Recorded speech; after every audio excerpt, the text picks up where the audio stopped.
네, 안녕하세요.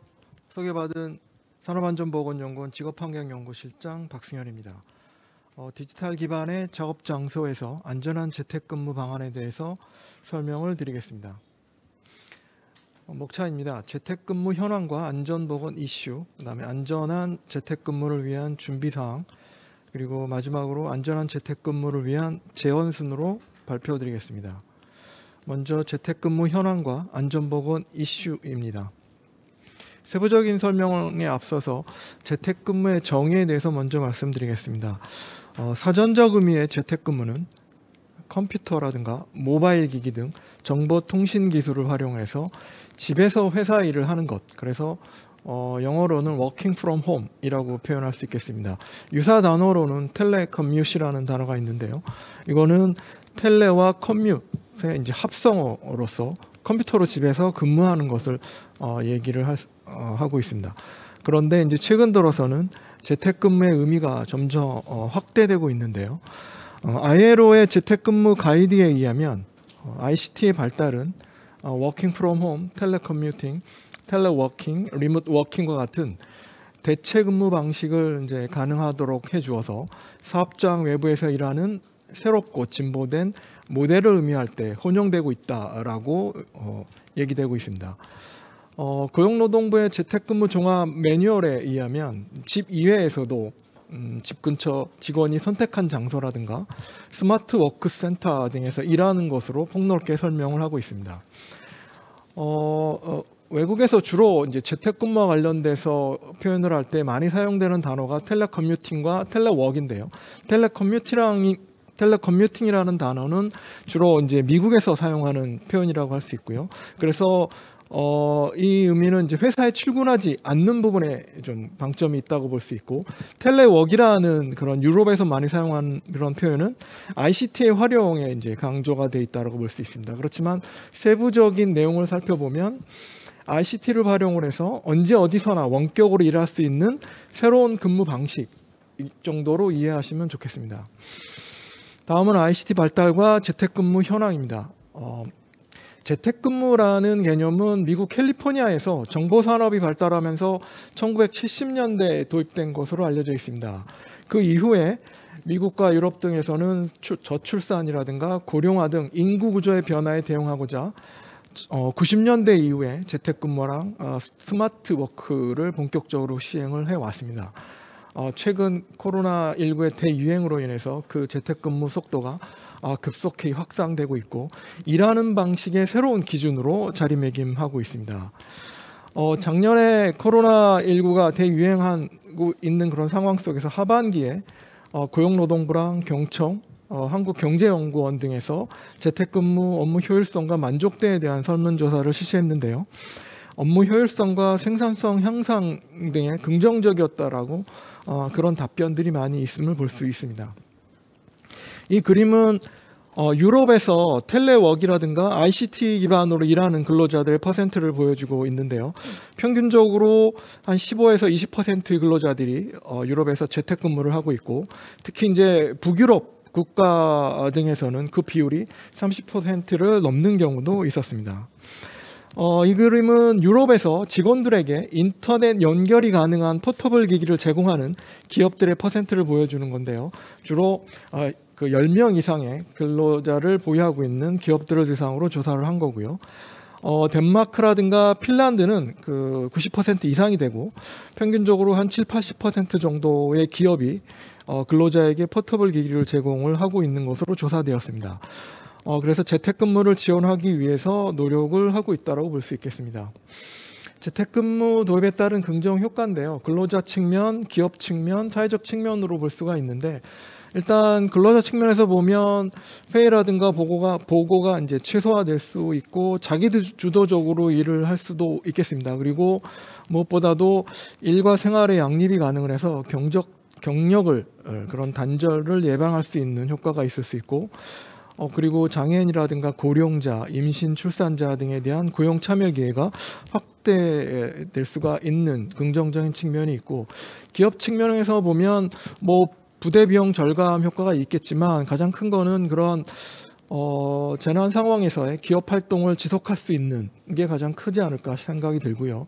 사회적 측면에서 보면 뭐 공해 배출을 감소할 수 있고 비대면 산업이 육성될 수 있고 그리고 이제 감염병을 예방하고 일과 가정 문화의 양립 문화가 확산될 수도 있겠습니다.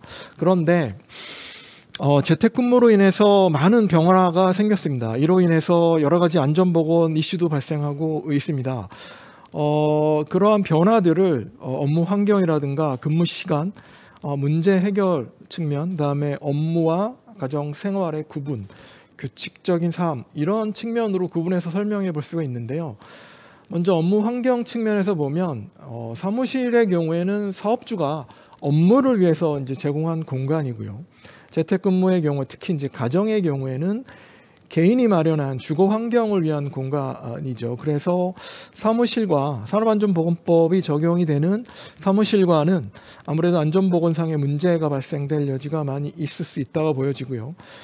두 번째로 근무 시간 측면에서 보면 사무실은 기본적인 근무 시간이 있죠. 물론 더 하거나 덜 할 수도 있겠지만 근데 이제 재택근무의 경우에는 미션을 달성할 수 있는 시간이 중요하고 그래서 그만큼 근로자 측면에서는 유연성, 업무의 유연성은 있어요.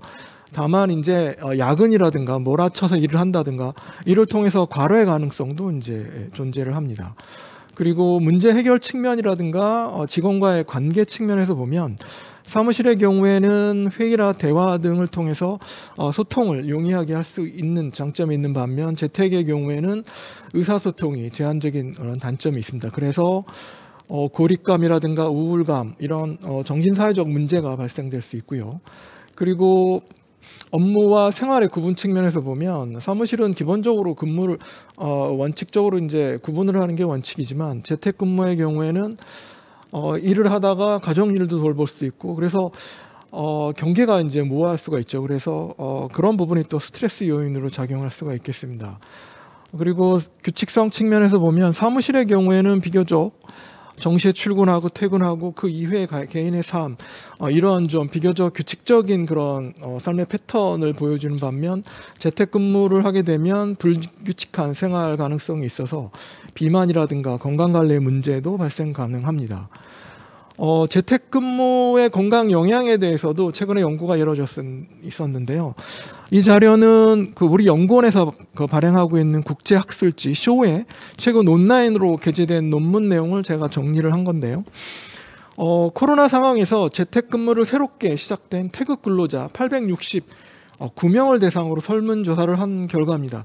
본 연구는 크게 세 가지 측면으로 나누어서 근로자 건강 영향을 살펴보았는데요. 먼저 신체적 건강 영향 부분에서는 체중 증가를 호소한 근로자가 가장 많았습니다. 그리고 요통이라든가 목, 어깨 통증을 호소한 근로자들도 36에서 41% 정도 됐고요. 기타 눈의 증상이라든가 일반적 신경 증상, 불면증과 편두통을 호소한 근로자들도 있었습니다. 다음으로는 정신사회적 건강 영향인데요. 케빈 피버라고 해서 눈 사태가 났다든가 그래서 갑작스럽게 고립이 된 상황에서는 격리로 인해서 심적인 어떤 불안 증세를 나타내는데 그거를 케빈 피버라고 합니다. 이렇게 케빈 피버를 경험한 근로자들이 31% 정도가 됐고요. 그리고 이제 집중력 상실이라든가 우울증, 걱정, 정신 건강의 문제를 가지고 있었던 근로자들도 좀 됐습니다. 그리고 생활 패턴의 부정적인 변화도 있었는데요.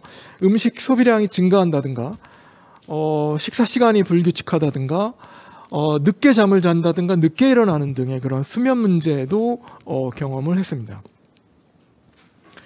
그리고 이 슬라이드는 작년에 경향신문에 기고된 내용인데요.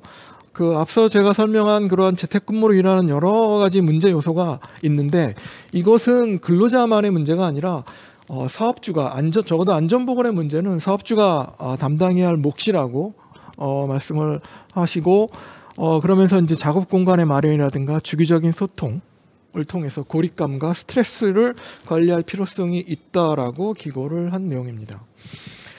다음으로는 안전한 재택근무를 위한 준비에 관한 사항입니다. 그래서 안전한 재택근무를 위해서는 이렇게 크게 제가 봐서는 세 가지 형태, 그러니까 재택근무 형태를 결정을 하고 적정하게 작업 환경을 마련해주고 그리고 재택근무를 위한 그 지원 프로그램을 마련하는 게 필요한데요. 먼저 재택근무 형태를 결정함에 있어서는 적합성을 평가를 잘 해야 될 것 같습니다. 그래서 적합한 직무를 잘 파악을 해야 되고, 이 과정에서 개인의 어떤 상황도 잘 고려가 될 필요가 있습니다. 그래서 재택근무와 사무실 근무 시간의 적정 비율을 다시 고려를 한다든가, 그래서 재택근무 형태를 잘 결정하는 게 중요할 것 같고요. 이렇게 재택근무 형태가 결정된다라면 적합한 디지털 환경이라든가 인간공학적인 작업 공간을 마련하기 위해서 지원 방안을 고민해야 될 필요가 있고, 그 다음에 재택근무를 하는 근로자들과 이제 원활하게 이제 소통을 하고, 그리고 이렇게 소통을 할 수 있는 화상 시스템이라든가 사무 공간이라든가, 그리고 교육 훈련, 그 다음에 건강 관리와 이러한 내용들을 종합적으로 좀 아우를 수 있는 그 원격 근무 지침, 이런 방안들을 포함된 그러한 재택근무 지원 프로그램을 마련할 필요가 있다고 봅니다. 그래서 재택근무를 시행하고자 하는 사업주는 재택근무에 대한 그러한 원칙을 잘 확립해 놓을 필요가 있어요. 적정한 작업 공간, 다음에 그러한 그 환경적, 정신사회적 유해 요인을 관리할 수 있는 방안이라든가, 그리고 안전한 재택근무를 위한 규정이나 지침을 마련을 하는 이런 내용들을 종합적으로 담고 있는 그런 원칙을 잘 확립할 필요가 있고요. 그리고 이러한 원칙에 기초해서 재택근무 시에 세부적인 유해 요인을 관리할 수 있는 지원 기준을 잘 마련할 필요가 있겠습니다. 다음으로는 재택근무 시 세부적인 위험 요인을 이제 관리하는 방안들인데요. 먼저 인간공학적인 작업 공간 마련에 관한 사항인데요.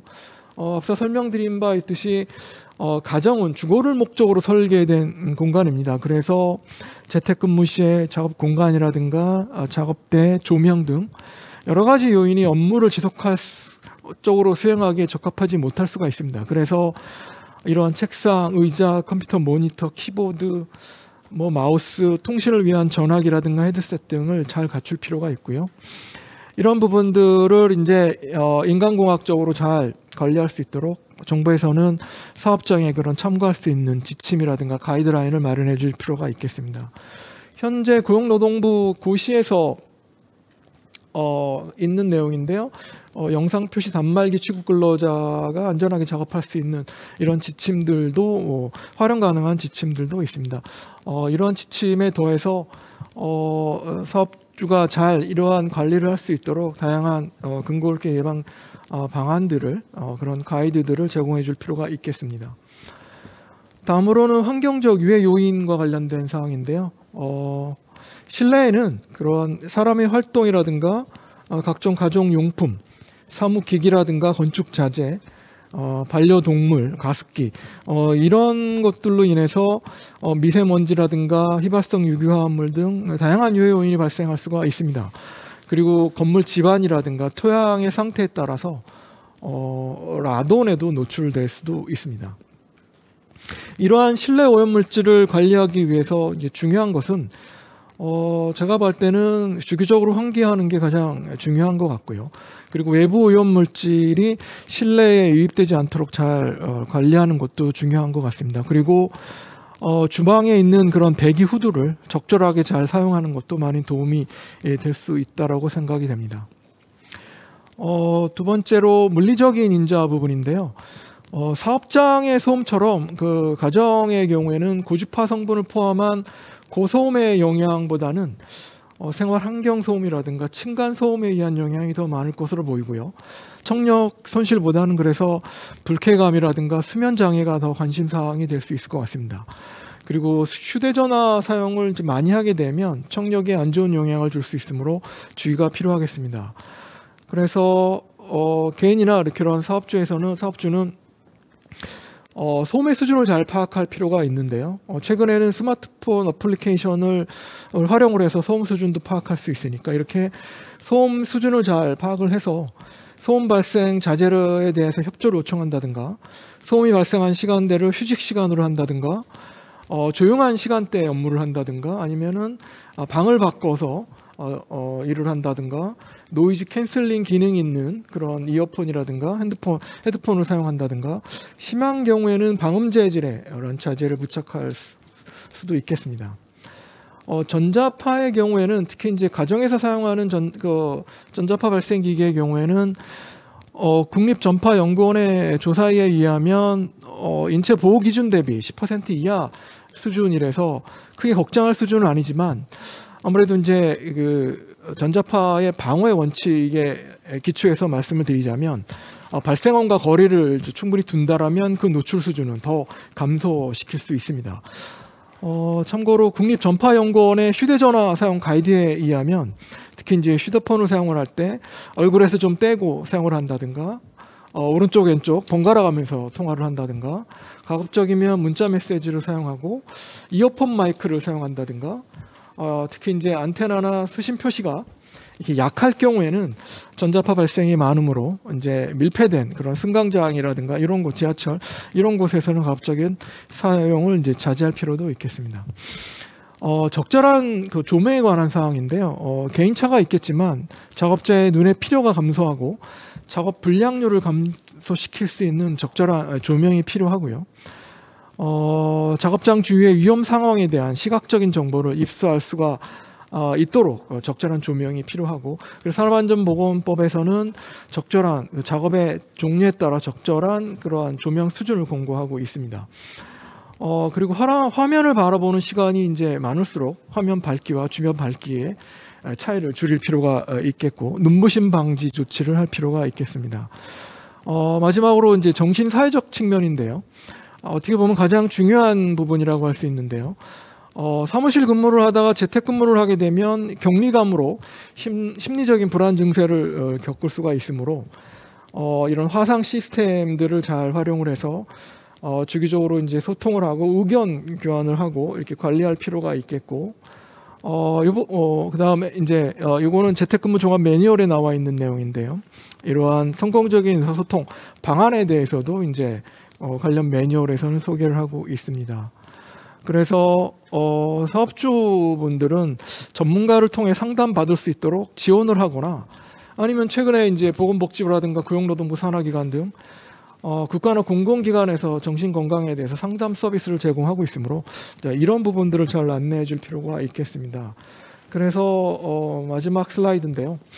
그래서 안전한 재택근무를 위해서 이 상황의 내용을 이제 종합적으로 설명을 드리자면 재택근무를 시행하는 사업주께서는 재택근무에 관한 기본적인 원칙과 기준에 대한 정책을 잘 마련할 필요가 있고요. 그리고 안전한 재택근무를 위해서는 작업 공간이라든가 유해 위험 요인 관리 등을 포함한 안전보건 원칙을 잘 확립해 놓을 필요가 있겠습니다. 그래서 이에 기초해서 유해 위험 요인을 관리하기 위한 지원 기준도 마련할 필요가 있고요. 정부에서도 역할이 분명히 필요하죠. 그래서 사업장에서 안전하게 재택근무를 할 수 있는 재택근무를 가이드를 제공할 필요가 있겠습니다. 예, 이상으로 발표를 마치겠습니다.